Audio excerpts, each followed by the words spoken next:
എടോ പ്രേമിക്കണം, പ്രണയിക്കണം. ആരെയാ? കണ്ടവന്റെ മകളെയല്ല, കണ്ടവന്റെ ഭാര്യയല്ല, സ്വന്തം ഭാര്യയെ പ്രണയിക്കടോ, സ്വന്തം ഭർത്താവിനെ പ്രണയിക്കൂ. പടച്ചവനെ അങ്ങനെ സ്നേഹിക്കാൻ പഠിപ്പിച്ചെന്നതാരാണ്? അങ്ങനെ സ്നേഹിച്ചാ ഒരിക്കലും മറക്കൂലടോ. മരിച്ചു മണ്ണിനോടലിഞ്ഞു പോയാലും മറക്കാൻ കഴിയില്ല. അതുകൊണ്ട് എന്റെ പ്രിയപ്പെട്ട പെങ്ങന്മാരോട്, പെങ്ങള് ഭർത്താവിനെ ബഹുമാനിക്കണ്, ഭർത്താവിനെ ആദരിക്കണ്, ഭർത്താവിന് കൊടുക്കേണ്ട സ്ഥാനം കൊടുക്കണ്.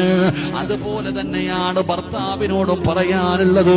വീട്ടിൽ നിൽക്കുന്നത് പടച്ചവനെ വേലക്കാരിയല്ല, അത് നിന്നെ പോലെ ഒരു ജീവനുള്ള, ആഗ്രഹമുള്ള, മോഹമുള്ള ഒരു പെണ്ണാണ്. അവൾക്ക് നൽകേണ്ട പരിഗണന കൊടുക്കൂ. അതൊരു യന്ത്രമല്ല സഹോദര, അതൊരു മെഷീനല്ല സഹോദര. ഫ്രീ ആയിട്ട് വീട്ടിൽ വന്ന് നിൽക്കുന്ന ജോലിക്കാരിയല്ല. അവൾക്ക് കൊടുക്കേണ്ട സ്ഥാനം കൊടുക്ക്, ബഹുമാനിക്കൂ. അതുകൊണ്ട് എന്റെ പ്രിയപ്പെട്ട